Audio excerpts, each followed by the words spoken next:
제가 우크라이나로부터 연락을 하나 받았는데 이 장비가 지금 현재 한국군이 이 장비를 쓰고 있나를 문의하는 러시아군 장비를 획득해서 개조해가지고 다시 사용하는 그런 적군의 것들이, 무기를. 그렇죠. 김철환 교수와 함께합니다. 우크라이나의 전쟁이 벌써 1년 가까이 끌고 있습니다. 러시아의 침공 이후 72시간을 넘기지 못하고 무너질 것이다 라는 사전 정보가 있었습니다만 우크라이나는 생각보다 잘 버티고 있어요. 또 잘 싸우고 있어요. 이 각종 무기들을 이렇게 유지하고 전투력을 발휘하고 하는 데는 이제 군수 측면에서 바라보는 그 무기의 가동률 문제도 또 고려가 돼야 될 것 같습니다. 어떻게 평가하십니까? 저도 최초에 우크라이나가 이 전투를 오래 버티기가 힘들 것이라고 하는데 의외로 잘 버티고 있죠. 네. 근데 제가 개인적으로 전쟁이 발발하고 작년 2월인가요? 네. 2월 말이죠. 2월 말경에 긴급하게 제가 우크라이나로부터 연락을 하나 받았는데 과거 저희들이 소련으로부터 BMP-3가 상당한 뭐 1개 대대분을 저희들이 과거에 제공했던 차관 대신 받은 바가 있는데 이 장비가 지금 현재 한국군이 이 장비를 쓰고 있나를 문의하는 그런 전화를 받았어요. 그러니까 불곰 사업으로 들여온 BMP-3 이게 지금 한국에 있느냐 이렇게 네.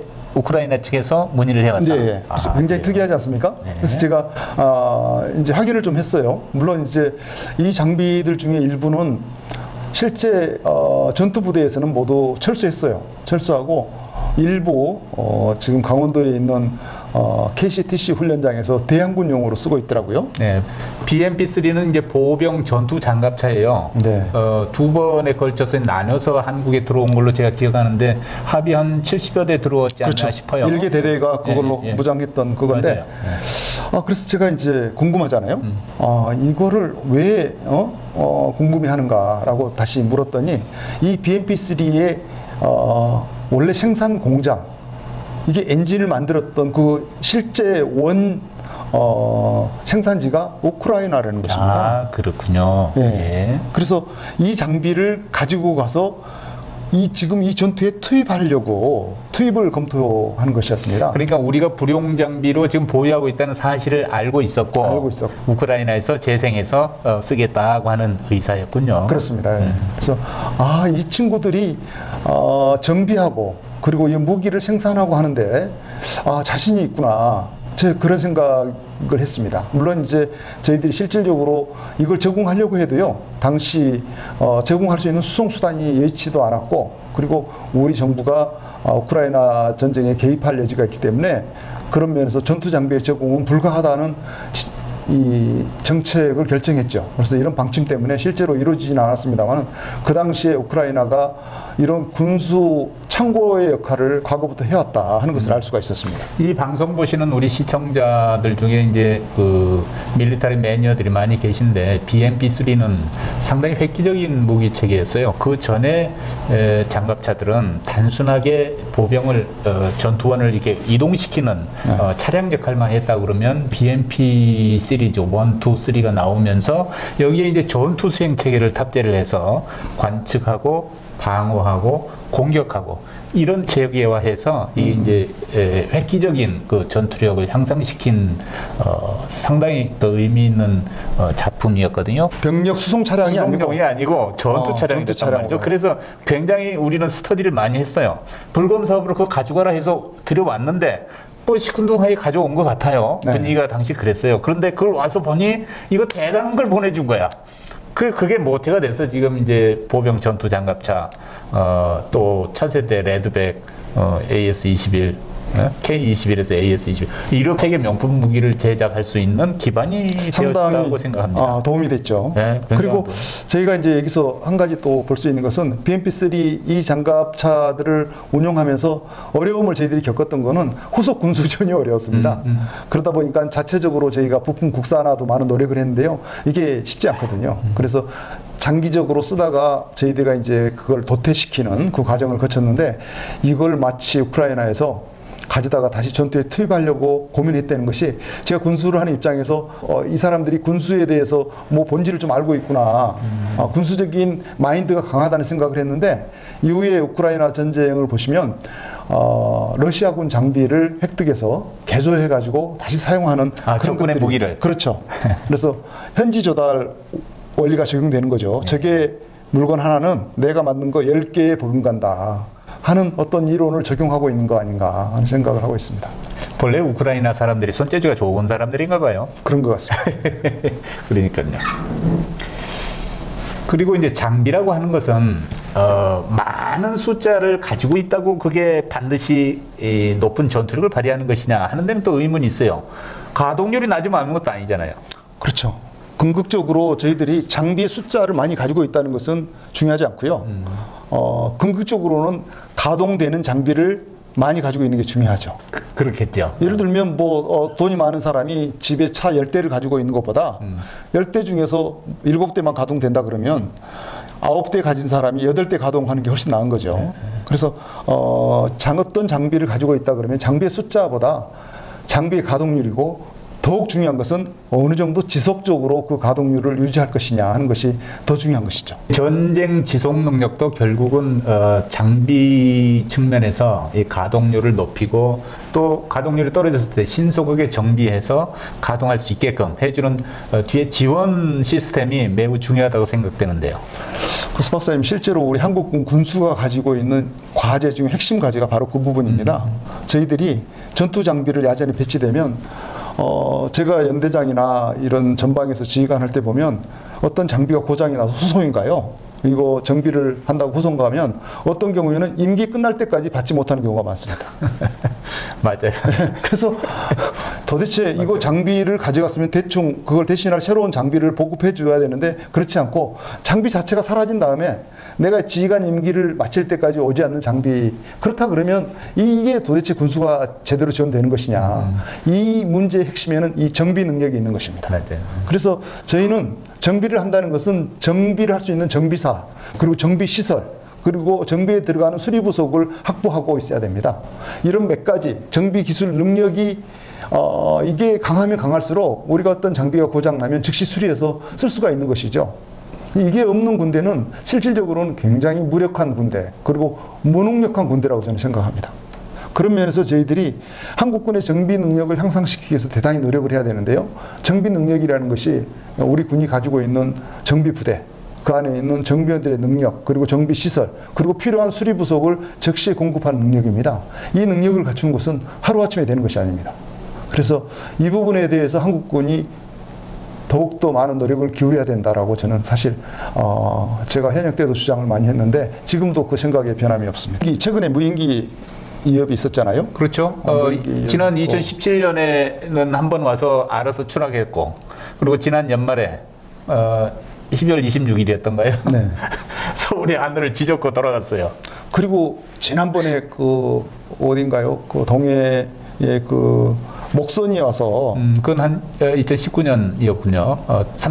삼척항이죠. 네, 네. 삼척항 인근에 나타났다고 해서 또 호된 비판을 받았죠. 맞아요. 정확하게 좌표를 지명을 왜 두루뭉실하게 얘기하느냐라고 지적을 받았었는데, 당시에 목선이 발견돼서 그 지연 발견 아닌가, 발견을 못했느냐 하는 질책도 받았고, 최근에 무인기 5대가 이제 이렇게 남하해서 우리 서울 상공을 한 대가 지나가고 나머지 4대는 뭐 김포 강화도 쪽으로 지나간 일이 있었습니다.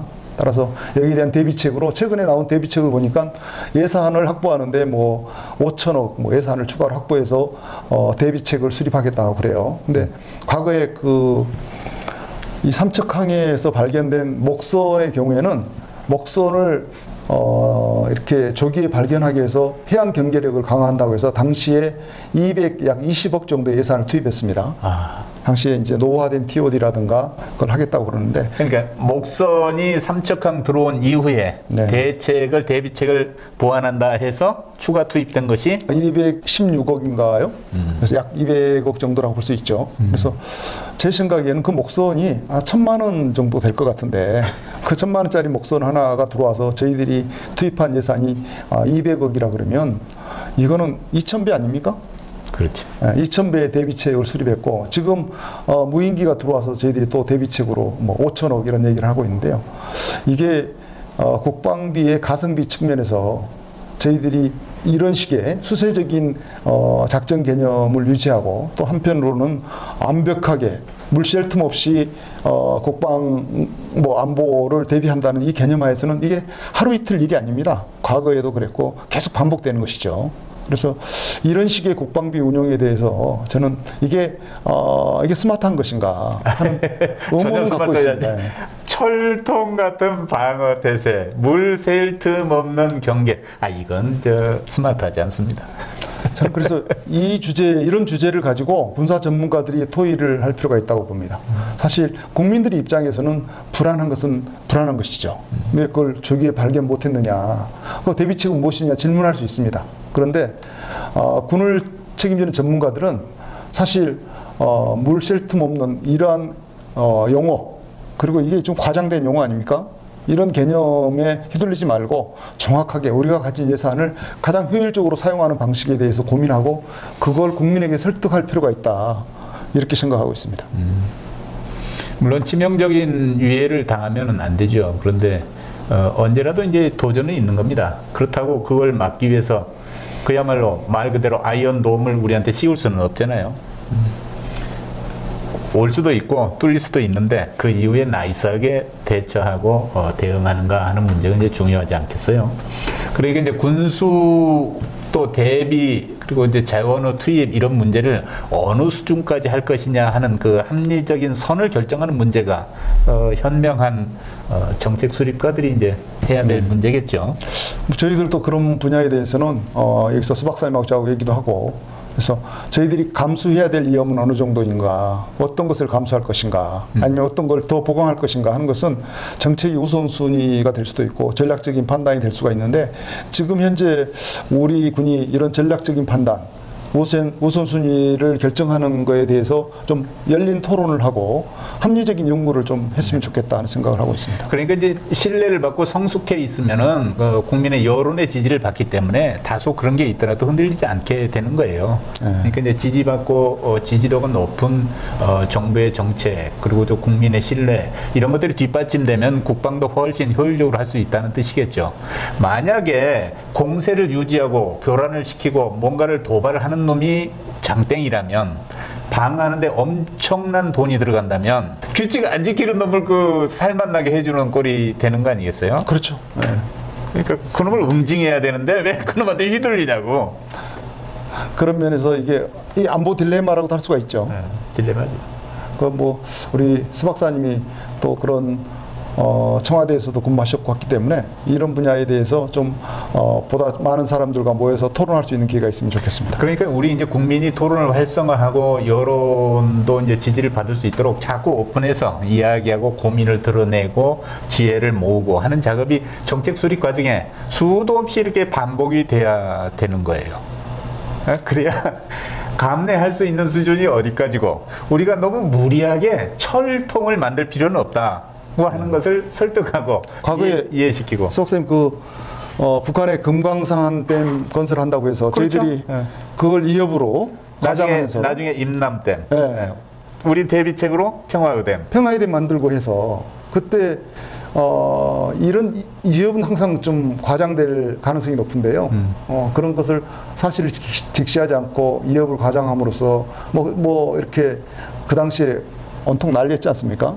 그리고 선거 모으고 해서 우리가 또 대응을 만들고 하는 이런 방식의 안보가 이제 앞으로 또 지속된다는 것은 너무 슬픈 일 아닙니까? 맞아요.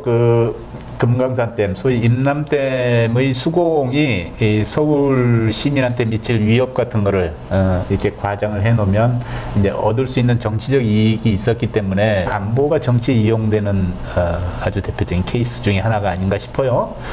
그러니까 이제 안보는 어느 정도 리스크를 이제 감당해 가면서 경제적으로 가장 효과를 낼 수 있는 선을 결정하는 것이 이제 아주 중요한 일이라고 생각됩니다. 그냥 잔뜩 쌓아두고 어떤 놈도 넘보지 못하게 만드는 것이 과연 현명한 안보인지 하는 문제는 사실 그건 불가능하기도 하죠. 논의가 좀 필요로 한 거예요. 털끝 하나 건드리지 못하게 하겠어. 이건 무모한 얘기예요. 털끝은 좀 건드려도 되고 와서 손톱 정도는 만져도 그냥 용인하고 그러면서 더 큰 걸 못하게 억제하는 것이 우리가 추구하는 이제 안보 아니겠어요? 어차피 안보는 비용을 수반하는 거니까. 돈이잖아요. 그렇습니다. 네. 그 돈을 아까 목선 얘기하셨고 뭐 무인기 얘기하셨지만 그 대책이 뭐 수천 배 더 들어가는 이런 비용을 우리가 반드시 투입해야 되냐 하는 문제 보다 좀 영민하고 현명한 스마트 국방을 추구하는 노력들이 꾸준히 이어졌으면 좋겠습니다. 우리 이런 얘기 좀 계속 나누면서 국민들께 알리고 또 공감을 여기가 얻어내고 스마트 국방 TV 아닙니까? 예, 그렇게 했으면 좋겠습니다. 예. 자주 나와주세요. 알겠습니다.